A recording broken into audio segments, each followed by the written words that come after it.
Ana, bakit hindi mo ako sinabihan? Basta ka nalang magdedesisyon na magtatrabaho ka na. Sinabi ko sa'yo.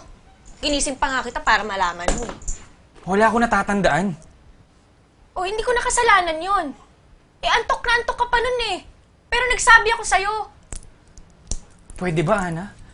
Huwag mo gamitin ang mga style mo pang abogado. Ang punto ko lang naman, sana kinukonsulta mo sa akin.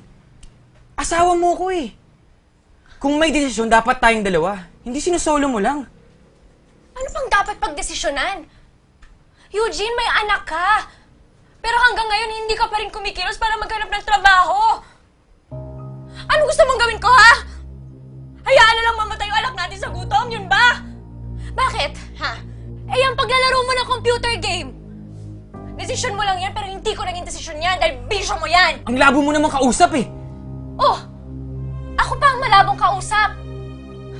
Ang sabihin mo, hindi mo lang matanggap na hanggang ngayon, irresponsable ka pa din at immature ka! Bakit? Hindi ko naman kayo pinapabayaan ah. Hindi mo nga kami pinapabayaan. Pero dapat kumilos ka naman. Kumilos ka naman para naman may ahon mo kami sa buhay. Hindi naman yung paminsan-minsan na kung kailan ka nasumpungin, Eugene.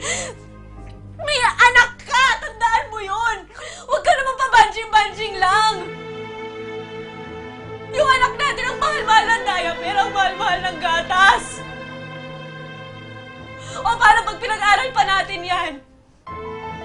Ana, ang layo pa nun. O eh, paano kung magkasakit siya? Ana, bakit ka ba nega? Pwede ba huwag kang nega? Hindi ka pinipilos. Aray! Kung pa ako pinipilos. Eh, totoo naman kasi wala na... Aray! Ano ba? Aray! Iya ka! Wala ka naman na itulong dito! Tama na! Wala ka naman na itulong! Ang dami mo pagkuta!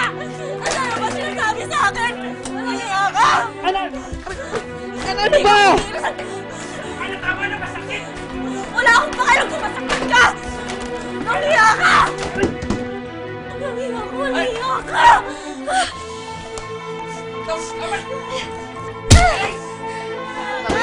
Ay, anak! Akin na yan! Akin na yan! Ano nangyayari dito? Zoe! Ano ba mo, ikaw? Teka muna! Bibintangan mo pa Teka ako! muna! Time out! Time out! Doon ka nga! Doon ka nga! Diyan ka nga!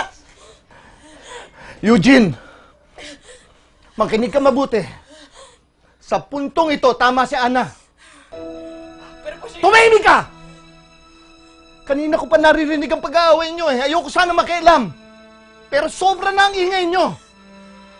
Pati apo ko. Kinalimutan nyo na. Ikaw dapat ang kumikilos dahil ikaw ang padre de pamilya. Maski anak kita, hindi kita ayunan sa mga pagkukulang at pagkakamali mo. Naintindihan mo? Ikaw dapat ang mag-ahon sa asawa't anak mo. Ikaw naman, Ana. Sana naman kung may problema kayong mag-asawa, pag-usapan nyo.